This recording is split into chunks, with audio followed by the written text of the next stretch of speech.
Victor has been a member of our congregation with his family, as he'll describe for you, for a few years, and it was very, I would like to say, a real act of chesed, a real gift to us that he agreed to speak on this Yom Kippur, and he speaks with his heart. He's going to be on a recording from his home, and if you can watch, I encourage you to watch him and note the surroundings that are around him as he speaks. It's about 11 minutes long, and I think just to do him the honor of being with him and paying attention for that time. So thank you, Victor, and thank you, Ayla, for putting up the recording. Hi, my name is Victor. I am here to talk a little bit about my story and share some things about me and my family and what we've experienced. Here I go. I grew up in New Canaan, Connecticut, which is about 3 hours from Boston and about 45 minutes train ride into New York City. For my African American parents and grandparents' generation, it was literally impossible to acquire real estate in the suburbs without a plan or some kind of trickery. My mother's mixed heritage Jewish identity was invisible and rarely talked about. It was hard enough for my mother to be African heritage at this time, and an added piece that my mom's father died when she was only 4. He carried her Jewish heritage. This made things even more complex to reveal. It was not even told to me until I questioned a picture of a white male in a photograph and the name Rose that came up. In the early 1950s, my maternal grandmother, who worked for a wealthy owning class white family as a cook and a nanny in a small suburban Connecticut town. She worked long hours, saved her money to hopefully buy a home, not just for her, but also for her teenage daughter to live in for many years to come.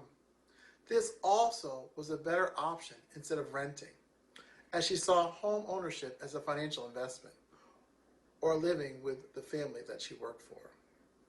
When she felt confident that she had saved enough money for a down payment, she went to the local realtor and asked to be shown homes in her price range that she could afford. The realtor said there were no homes in her price bracket. My grandmother knew this wasn't true. She had done her research, and she knew other people who had bought homes for even lower prices in the town. The only difference between my grandmother and these other home buyers was that they were white and she wasn't. As you can imagine, she was devastated and very upset. She decided to tell her boss the story. He was shocked and angry.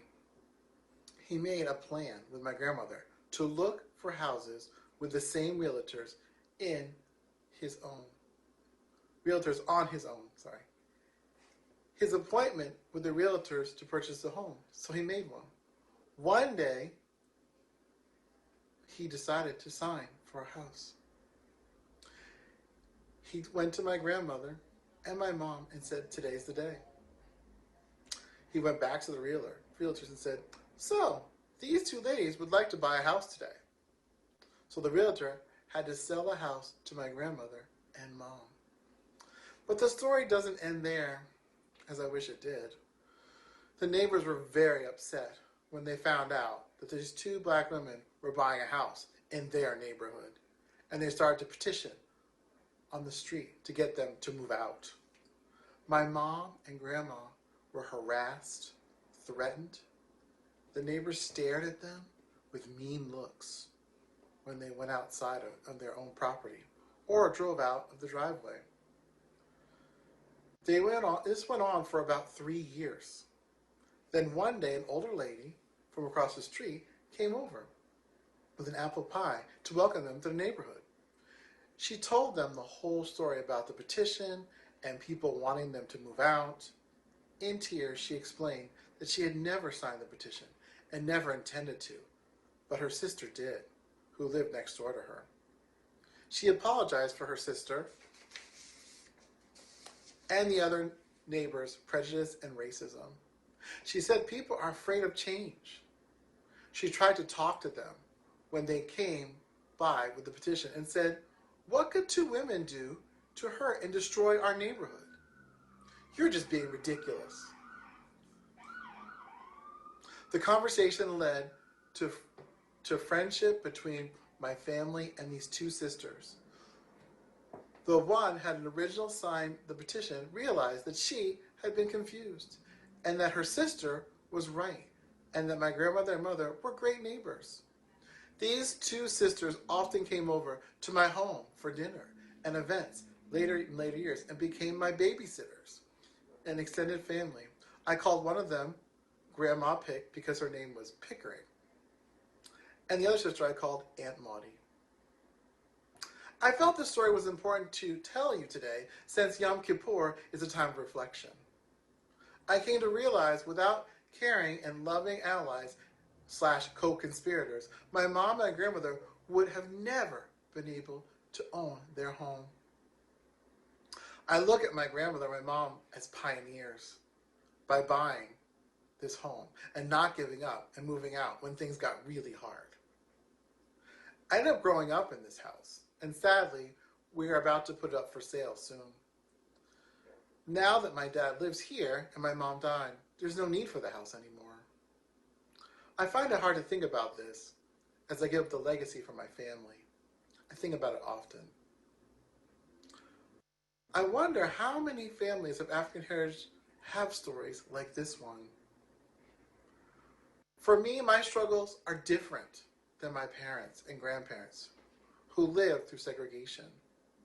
Being an African heritage Jewish male in 2020, I often enter our shul feeling like I don't belong. I know this is my work to do and figure out. I'm experiencing at our shul, it seems to me that either people are extremely friendly or ignore us completely as a family. I prefer something in the middle, which I know is hard for people to do. When I can pause and reflect on my surroundings and interactions, I can realize that I'm probably not the only one having feelings in our shul. When I can remember to look around and notice that people are looking kind of uneasy or tight for some reason. This seems to calm me down and helps me understand that I am not alone or crazy for having these feelings. My brain is always working so hard trying to make sense of the world we live in. I always feel I must be ready for an attack at any moment, no matter where I am. I've made harsh judgments on people for now on how I look at them. I look at how they dress, they talk, and assuming they will do harm to me or my family. This is where I've fallen short and not even giving people a chance. I've taken on my elders and their hurts and the past, and now I'm using it in the present. My hope in this time of reflection, I can begin to change this about myself. I would like to close with one more story. Last year, Rosh Hashanah, my partner Sabana was sick, and I couldn't attend services. My daughter Hazel was looking forward to attending children's services. She really wanted to go, even though her mom couldn't come because she was sick. I was not excited to go, but I quickly got dressed and got ready, and we left together. Once we got there, I quickly learned that Hazel could attend the children's service on her own, and this year, and the parents would go to the adult service for the entire time. I walked in the sanctuary, wondering, where should I sit? Yikes! I started to curse to myself that Sabina was home and not with me. I entered the aisle, not even looking to see whom I was sitting next to. But before I sat down, I did say, I turned and I looked and I said, Shana Tova? And I asked as the seat was taken. The woman responded, please sit. I am new. I don't know anyone. My daughter is in class right now, so I'm alone. And I told her that I usually am at the children's services. This is my first time here. And I welcomed her. The service began. We both looked at each other. And she leaned over and said, we're going to be okay. We'll get through this together. My shoulders dropped. I relaxed. I almost teared up. I had made a great seat choice. This simple interaction made a huge difference to me. I felt my internalized oppression just leave my body. And now I could focus and listen and enjoy the service.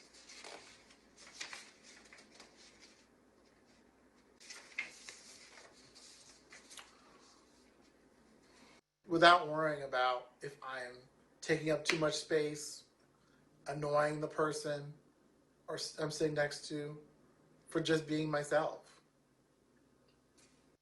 I'd like to end with something Rabbi Barbara shared on Zoom with our family when she checked in with us in June. After all of us shared some hard experiences that happened to us, she responded with this brilliant statement. She said that we all have some unlearning to do as white people. This really struck me because I also have bias and some unlearning to do myself.